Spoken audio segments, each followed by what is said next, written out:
আসসালামু আলাইকুম। ঈদ মোবারক। সকলকে ঈদের শুভেচ্ছা।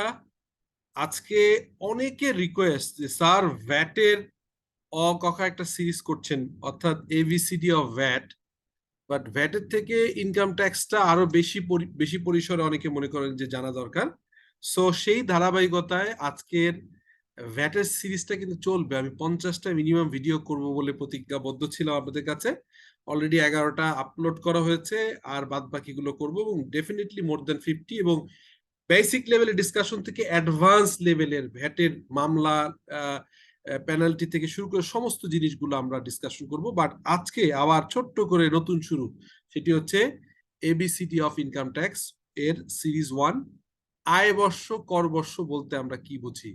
এই আলাপ করার আগে ছোট্ট একটা কথা বলি। ইনকাম ট্যাক্স নিয়ে কাজ করবার জন্য আমাদের বেশ কিছু জিনিস প্রয়োজন হয়। তার ভিতরে ইনকাম ট্যাক্স অর্ডিন্যান্স 1984, যেটি হচ্ছে আমরা জানি যে এই ইনকাম ট্যাক্স অর্ডিন্যান্সটার আমাদের হচ্ছে যে আমাদের নতুন করে আবার অলরেডি একটা ড্রাফট আকারে আছে, আমরা জানি। সেই ড্রাফটটা নিয়ে কাজ চলছে, প্রপোজ ইনকাম ট্যাক্স অ্যাক্ট যেটি, সেটি আমরা পরবর্তীকালে আপডেট করব। কি কি অবস্থায় আছে এটি নিয়ে কথা বলবো।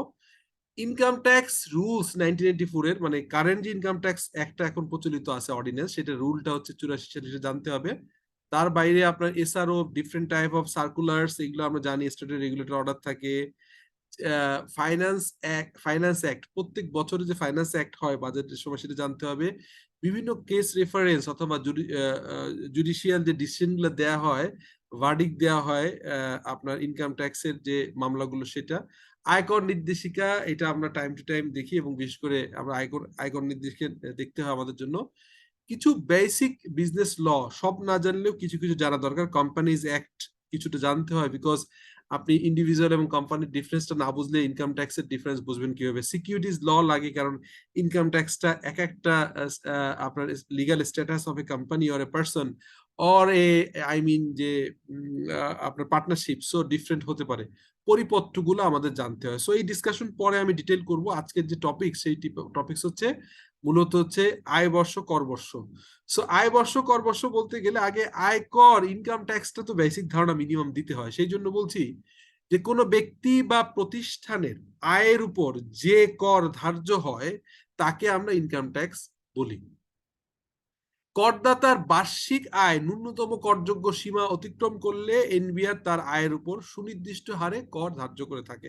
এখানে আমরা জানি যে আসলে ইনকাম ট্যাক্সের নিয়ম অনুযায়ী জেনারেলদের জন্য 3 লাখ টাকার একটা থ্রেশহোল্ড আছে, যে 3 লাখ টাকার নিচে হলে আপনার ট্যাক্স দিতে হবে না। এর বাইরে হচ্ছে সিনিয়র সিটিজেন, যুদ্ধাহত মুক্তিযোদ্ধা, থার্ড জেন্ডার, মহিলা, বৃদ্ধ, 80 বছরের উপরে যারা, এইগুলো আছে। বাট জেনারেল কেসে হচ্ছে কোনো ব্যক্তি বা প্রতিষ্ঠানের, এটা ব্যক্তির ক্ষেত্রে বললাম, আর প্রতিষ্ঠানের ক্ষেত্রে প্রাইভেট কোম্পানির একরকম ট্যাক্স, পাবলিক লিমিটেড কোম্পানির একরকম tax. Public limited company dividend দিলে একরকম, না দিলে একরকম। ফরেন কোম্পানি একরকম। টোবাকো তৈরি করে ব্যবসা করে এরকম বিজনেসের একজন, টেলকোর জন্য আলাদা। সো এটা ডিফারেন্ট, এটা পরে ডিটেইল আলাপ করবো। আপাতত আমরা বুঝতে চাচ্ছি কোনো ব্যক্তি বা প্রতিষ্ঠানের আয়ের উপরে যে কর ধার্য করা তাকে ইনকাম ট্যাক্স বলা হয়। করদাতার বার্ষিক আয় ন্যূনতম করযোগ্য সীমা অতিক্রম করলে এনবিআর বা সরকারের কাছে সুনির্দিষ্ট হারে কর দিতে হয়। কোম্পানির ক্ষেত্রে আমি বললামই। এরপর আসেন হোয়াট ইজ ইনকাম। তাহলে আয়কর যদি বলি, তাহলে আয়টা কি? আয় তো বুঝতে হবে। ইনকাম ট্যাক্সের যে সংজ্ঞা, সেখানে হোয়াট ইজ ইনকাম বলা হচ্ছে আয়কর আইনের আওতায় কোনো ব্যক্তি বা প্রতিষ্ঠানের সাথে অন্য কোনো ব্যক্তি বা প্রতিষ্ঠানের লেনদেনের বিনিময়ে প্রাপ্ত অর্থ, হ্যাঁ, তার এগেনস্টে অনুমোদনযোগ্য খরচ সহ বাদ দেওয়ার পর যেটা, যে অংশটাকে, তাকেই হচ্ছে আমরা, যে অংশটার উপর আয়কর ধার্য করে তাকে আমরা বলবো ইনকাম। অর্থাৎ সহজে বলি, কোনো ব্যক্তি বা প্রতিষ্ঠান তার যে পরিমাণ প্রাপ্তি হবে অন্য কোনো ব্যক্তি বা প্রতিষ্ঠানের সাথে লেনদেন করে, সেই প্রাপ্তির অংশ থেকে তার অনুমোদনযোগ্য খরচগুলো বাদ দেওয়ার পরে যে অংশটা থাকে, সে অংশটার উপরে ইনকাম ট্যাক্স লেভিয়েবল হয়, ইনকাম ট্যাক্স প্রযোজ্য হয়। এই আয়টাকে আমরা মানে ইনকাম ট্যাক্সের ভাষায় আয় বলে থাকবো। এই হচ্ছে বিষয়। এখন আসি আজকের মেইন টপিকস, হোয়াট ইজ আয় বর্ষ বা ইনকাম ইয়ার। এটা কি? প্রতি ক্যালেন্ডার ইয়ারে জুলাই মাস থেকে জুন মাস হলো একটি আয় বর্ষ। এ সময়কালের আয়, ব্যয় এবং সম্পদের হিসাব সরকারকে দাখিল করতে হয় পরের বছরে, আর পরের বছরটাকে বলে হচ্ছে অ্যাসেসমেন্ট ইয়ার, পরে বলছি। তাহলে আসুন এখন আমি এখন বসে আছি আজকে ঈদের দিন, আজকে আমরা এপ্রিল মাসের চলছে আমাদের এপ্রিল মাসের আজকে 21 তারিখ, তাই তো? সো 22 তারিখ। সো এপ্রিল মাসের 21 অথবা 22 তারিখে আমরা আছি। এটি তাহলে হচ্ছে কোন ইয়ারে পড়বে? সো আমরা হিসাবটা করি এরকম, এখন চলছে 2023, তার আগের বছর ছিল 22। তো এখন আমরা যদি বলি আয় বর্ষ চলছে 2022-2023 আয় বর্ষ চলছে। সো ক্লিয়ার, আমরা বুঝতে পারলাম।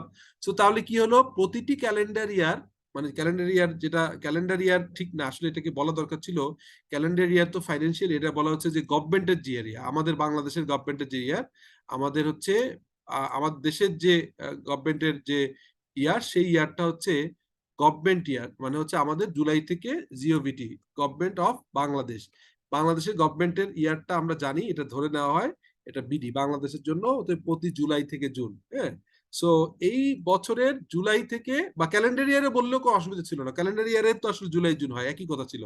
সো গভর্নমেন্ট ইয়ার অথবা ক্যালেন্ডার ইয়ারের, এখানে গভর্নমেন্ট ইয়ার অথবা আমি যে কথাটা লিখেছিলাম ঠিকই বলছিলাম যে ক্যালেন্ডার ইয়ারের যদি, হ্যাঁ, ক্যালেন্ডার ইয়ারের যদি হচ্ছে কি হয়, ক্যালেন্ডার ইয়ারের জুলাই থেকে জুন মাসকে আমরা কি বলবো, হচ্ছে আয়বর্ষ। সো আমরা দেখলাম, তাহলে কি বললাম, প্রতি ক্যালেন্ডার ইয়ার এর জুলাই থেকে জুন পর্যন্ত আমরা আয়বর্ষ সময়কে আমরা আয়বর্ষ বলবো। এই আয়বর্ষের আয়ের উপরে, আয় ব্যয় সম্পদের উপরে নেক্সট ইয়ারের রিটার্ন সাবমিট করতে হয়, ইনকাম ট্যাক্স রিটার্ন।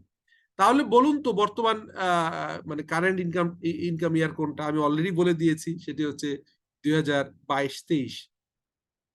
পরের বছর অর্থাৎ কর বর্ষে এবছর আয়ের উপর আয়কর রিটার্ন দাখিল করতে, অর্থাৎ জুন ক্লোজ